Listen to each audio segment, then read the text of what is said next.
Public health is a state domain. States manage public health.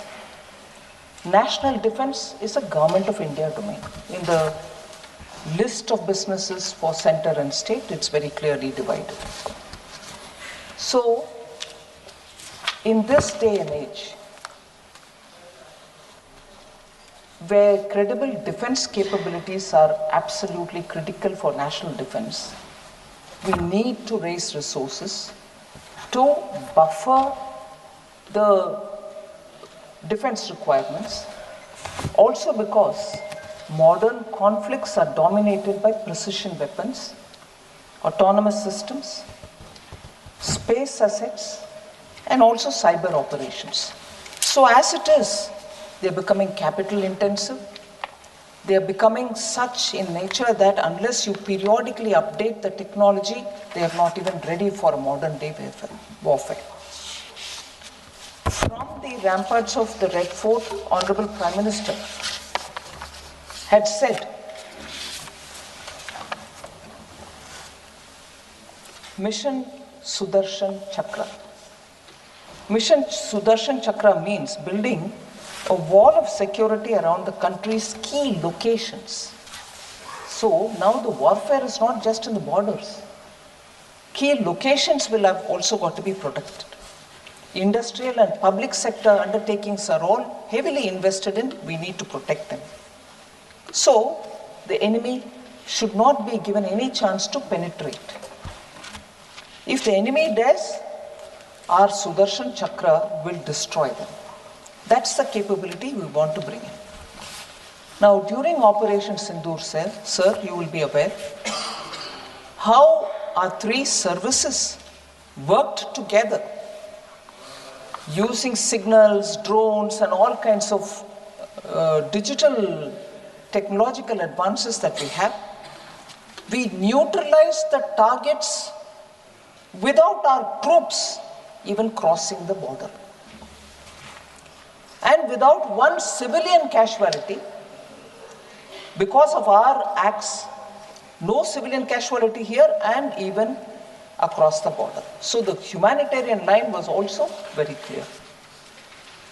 And this is actually the reality of modern warfare. Technology is so advanced, you need to constantly keep updating it. And tech-driven precision, as was displayed during Operation Sindoor, precision is the key word for which we need to invest, for which we need resources, for which we need to understand that it doesn't come cheap. And therefore, more resources towards specific objective of strengthening defense will have to be made, and cesses are normally those taxes which come with specific objectives stated up front, and that is why a cess. So therefore, this offers us a feasible mechanism to strengthen both citizens' health and military preparedness. Now, what is citizens' health? If money is being given to the states, as I said, public health is a state's domain. And if money is being provided for public health, it obviously goes to the states in order that they are able to help with, one, stopping people from using this harmful demerit goods, or building awareness, or supplementing their medical requirement, and so on. So that is the purpose, intent, and also the way in which this cess is being created and also will be used. We are only taxing the demerit goods. This cess is not for anything else. And largely the incidence of this tax is going to be remaining the same as it is prevailing now. When I explained about the excise duty matter earlier, I explained as to what is the World Health Organization's affordability index in using items like cigarettes. They are far below the global benchmark, and therefore we have to increase so that it doesn't become affordable for people who are using these demerit goods. So the scale of the tax reform, I want to have a word said on that. Now, I heard honorable members speak, saying this government has become so desperate that it wants to raise taxes through such cesses, and on pan masala you want to levy a tax? And that to levy on pan masala for defense? Have you become so desperate? I just want to, respond to them, sir. It is the duty of any finance minister to raise revenue so that the various competing demands are met. But here is a government which has already given away its fiscal space in very many ways to coming within 1 year. Sir, I don't want to do any comparison, particularly having achieved this kind of a level with the Prime Minister's guidance. Absurd levels of income tax prevailed in this country. 95% tax was on income. So my comparison with that will be absurd. Why? Because within 1 year, we gave a huge reduction in income tax. The earlier number was 7 lakh, and probably with all the other deductions, it would have come to 7.76. So people earning up to 7.76 had nothing to pay as tax, income tax.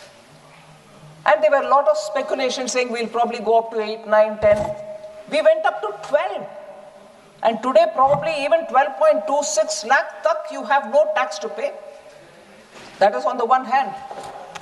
And on the other, in the same year, we, with the approval of the GST Council, I'm grateful, I'll never miss an opportunity to thank all the members of the GST Council. They agreed for a sweeping change in the GST that common man items have all become cheap. Across the board, no item was excused. Every finance minister and the GST Council came together to agree for it.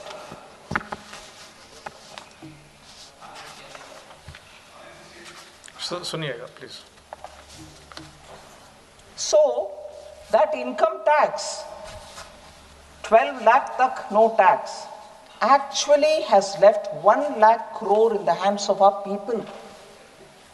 1 lakh crore was left in the hands of the people. That's a fiscal space I had. I could have made sure that tax were collected even to that extent. No, that 1 lakh is now with their hands, people's hands. So, at no point in India's free history, 1947 upwards, within 1 year, both direct and indirect tax have been reduced in this substantial level.